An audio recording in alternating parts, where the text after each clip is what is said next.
ஸ்ரீமதே ராமானுஜாய நமக. ஆண்டாள் திருவடிகளே சரணம். நமஸ்காரம். மாலை மணிவண்ணனின் சுவாமித்துவத்தை மார்க்கண்டேயர் பார்த்தார். யார் மார்க்கண்டேயர்? பால்யத்தில் மார்க்கண்டேயர் சிவபெருமானை ஆராதிச்சு மிருத்யுவை ஜெயிச்சு என்றும் 16 வயசுன்னு பெயர் வாங்கிண்டாருங்கிறது ஸ்காந்த புராணம். ஆரம்பத்தில் சிவபக்தராய் இருந்து விஷ்ணு பக்தராயிட்டார். இவர் குடும்பமே வைஷ்ணவ குடும்பம்தான். பிருகு வம்சத்தை சேர்ந்தவர், பரம வைஷ்ணவர். மிருகண்டுங்கிற ரிஷியோடைய பிள்ளை இவர். புஷ்பபத்ரா நதிக்கரை பத்ரிகாசிரமத்தில் இருக்குது. மார்க்கண்டேயர் அந்த நதிக்கரை கிட்ட அமர்ந்து தபஸ் பண்ணிட்டு இருக்கார். நரநாராயணர்கள் பிரத்யட்சமாயிட்டார். அவளை நமஸ்காரம் பண்ணார். பகவான் என்ன வரம் வேணும் கேள் அப்படின்னார். பிரபோ, உம்ம தரிசனமே கிடைச்சப்புறம் எனக்கு எதுக்கு வரம்? ஆனால் லோகத்தில் எல்லாரும் சொல்லிக்கிறா மாயைன்னு அது ரொம்ப பொல்லாதது அப்படிங்கிறா. அது என்னதுன்னு எனக்கு புரியலை, அதை பார்க்கணும்னு தோன்றது அப்படின்னார்.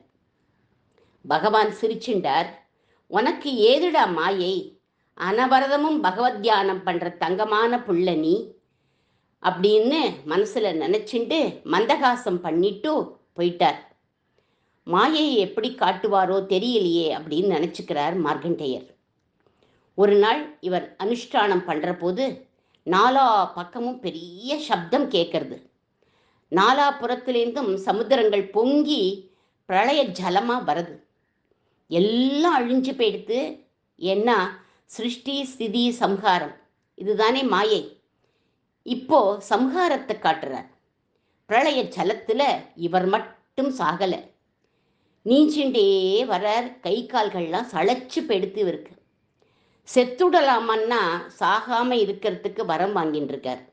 யாருமே இல்லையே துணைக்கு, யாராவது இருந்தால் நன்னா இருக்குமே அப்படின்னு நினச்சிக்கிறார். ஒரே ஒரு குழந்தை துணைக்கு இருக்கு. அது அங்கே ஒரு ஆலமரம் தெரியறது. கிட்டக்க வர ஒரு ஆள் இலையில் ஒரு சின்ன குழந்தை படுத்துன்னு இருக்கு. அன்னைக்கு பிறந்த சிசு மாதிரி தெரியறது. உருண்டையான முகம், திருட்டு விழி. இப்பவும் எங்கேயாவது வெண்ணெய் வச்சிருக்காளா அப்படின்னு பார்த்துண்டே படுத்துண்டே பார்க்கறதான். கண்கள்லாம் குறு குறு குறுன்னு அலையிறது. சுருள் சுருளான கேசம் காற்றுல அப்படியும் எப்படியுமா அலையிறது. பிஞ்சு பிஞ்சு விரல். மந்தஹாசத்தோட கால் கட்ட விரலை எடுத்து வாய்க்குள்ள வச்சுண்டு சீப்பின் இருக்கு. அப்போதான் மார்க்கண்டேயர் கரார விந்தேன பதார விந்தம்னு பாடுறார். ஆனால் நம்ம இங்கே பெரியாழ்வார் பாசுரத்தை அனுபவிக்கலாம்.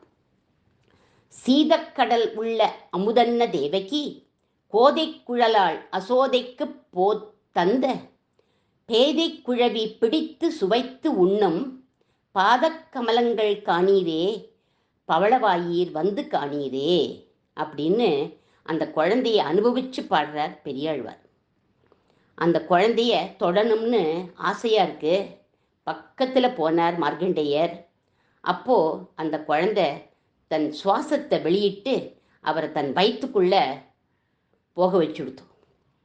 அப்படி மூச்சை இழுத்துது. உடனே இவர் அந்த குழந்தையோட வயிற்றுக்குள்ளே போயிட்டார்.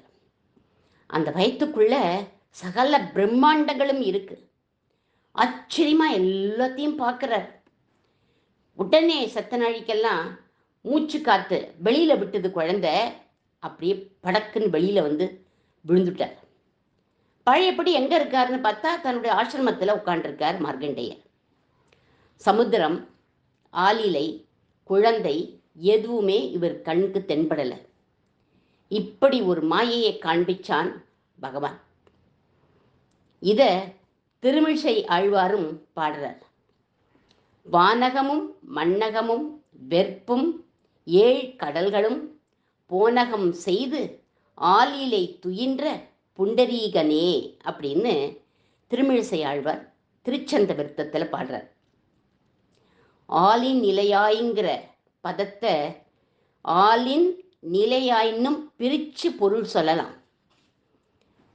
அதாவது ஆலமரத்தின் தன்மையை பெற்றவன் அப்படின்னு அர்த்தம். ஆலமரம் நிழலை கொடுத்து உபசரிக்கும். அதே மாதிரி எம்பெருமானும் விருட்சம் போல பக்தர்களை உபசரிப்பான். அம்மங்கி அம்மாள் அப்படிங்கிற ஒரு பக்தர் சுவாமி ராமானுஜருடைய சிஷ்யர்.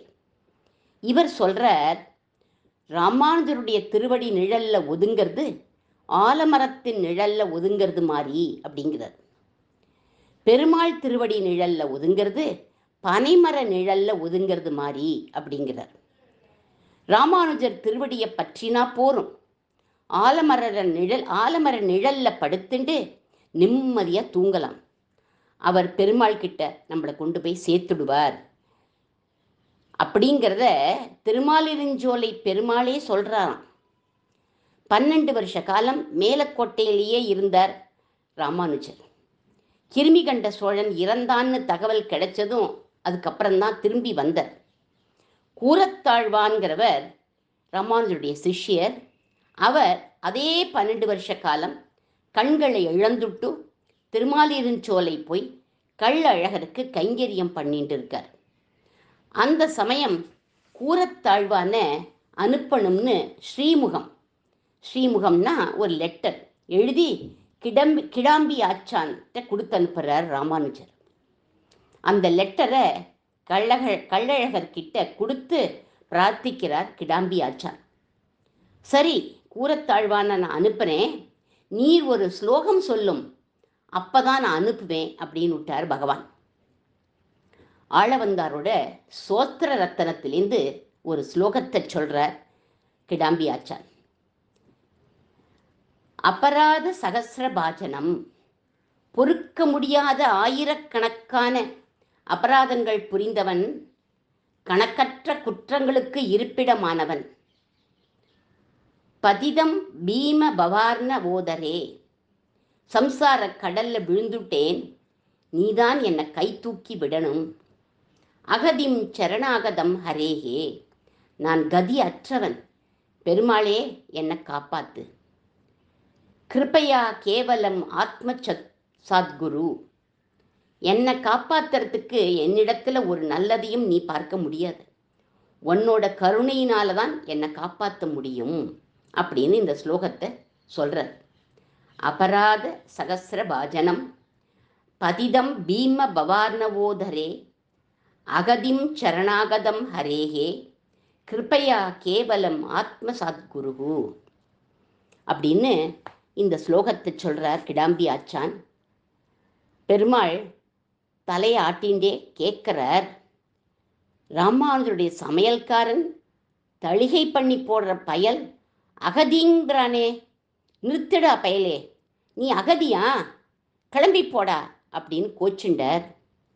உடனே கிடாம்பி ஆச்சான் கேட்குறார், எம்பெருமானே, அடியேன் ஏதாவது அபச்சாரம் பண்ணிட்டேனா, ஏன் இப்படி என்னை கோச்சுக்கிறேள் அப்படின்னு கேட்டார். அதுக்கு பகவான் சொல்கிறான், என்னோட ராமானுஜனை அடைஞ்சப்புறம் நீ எப்படிடா அகதின்னு சொல்லுவ, கதி இல்லைன்னு எப்படிடா நீ சொல்லுவ அப்படின்னு கேட்டார். என் ராமானுஜன் எப்பேற்பட்டவன் தெரியுமா, 2 விபூதிகளுக்கும் தலைவனவன், எல்லாருக்கும் மோட்சத்தை கொடுப்பவனவன், அவனை அடைஞ்ச நீர் என்னமா அகதின்னு சொல்லலாம் அப்படிங்கிறார் பகவான். கிடாம்பி ஆச்சான் கண்கள்லேருந்து அப்படியே ஆனந்த பாஷ்பம், அழுதுண்டே சொல்றார், சந்தோஷமா சொல்றார். தேவரீர் சோஸ்திரம்னு சொன்னதுனால இந்த சோஸ்திரத்தை சொன்னேன், மற்றபடி அகதின்னு நினைச்சுண்டு நான் சொல்லவே இல்லை அப்படின்னு அழறார். அப்படியா, சரி அப்படின்னு விட்டான் பகவான். இந்த ஸ்லோகத்திலேருந்து நமக்கு என்ன தெரியறது, ஆச்சாரியனை அடைஞ்சவா அகதிகள் இல்லை, கவலை இல்லாம கஷ்டம் இல்லாம இருக்கலாம், ஒரு பாவமும் நம்மளை சேராது, ஒரு குறையும் நமக்கு இல்லை, அகதியும் இல்லை, அனாதியும் இல்லை அப்படின்னு தெரியறது பாருங்க. ராமானுஜர் திருவடி நிழல்தான் ஆலமரத்தின் நிழல்னு கள்ளழகரே சொன்ன மாதிரி திருவரங்கத்து அமுதனாரும் ராமானுஜர் நூற்றந்தாதியில் ஒரு பாசுரம் பாடுறார். நயவேன் ஒரு தெய்வம் நானிலத்தே சில மானிடத்தை புயலே எனக் கவி போற்றி செய்யேன் பொன்னரங்கம் என்னில் மயலே பெருகும் ராமானுஜன் மன்னு மாமலர்த்தாள் அயரேன் அருவினை என்னை எவ்வாறு இன்று அடர்ப்பதுவே. எம்பெருமானார் ராமானுஜரை தவிர மற்றொருவரை நான் பரதேவதைன்னு சொல்ல மாட்டேன் அப்படிங்கிறார். மதுரகவி ஆழ்வார் கூட தேவுமற்று அறியேன் அடியேனின் குருநாதரான நம்மாழ்வாரை தவிர அப்படின்னு இருந்தாரே, அந்த மாதிரி எனக்கும் ராமானுஜரை தவிர வேறு தெய்வமே கிடையாது. உன்னை ஒழிய ஒரு தெய்வம் மற்றறியா மண்ணு புகழ் சேர் வடுக நம்பி அப்படின்னு மணவாள மாமுனிகள் வடுக நம்பிகளை புகழ்ந்தாரே, அவரை போல என் ராமானுஜர் தான் எல்லாம்னு நான் இருப்பேன். மழையாட்டமாக பணத்தை கொட்டுறான் கவி காளமேகம்னு ஒரு மனுஷனை நான் பேசவே மாட்டேன். அவர்களை நான் துதிக்க மாட்டேன். மனுஷர்களை நான் துதிக்கவே மாட்டேன். திருவரங்கம்னு சொன்னாலே மயல் பெருகி நிற்பார் எங்கள் ராமானுஜர். அவருடைய தாமரை போன்ற திருவடிகளை நான் மறக்கவே மாட்டேன். எந்த கர்மங்களும் என்னை தீண்டவே தீண்டாதுன்னு ராமானுஜருடைய திருவடி நிழலை அமுதனாரும் இந்த பாசுரத்தில் புகழ்ந்து பாடுறார். அடுத்த வாரம் அருளேல் ஓரெம்பாவாய் அப்படிங்கிற கடைசி பதத்தை நாம் அனுபவிக்கலாம். ஆண்டாள் திருவடிகளே சரணம்.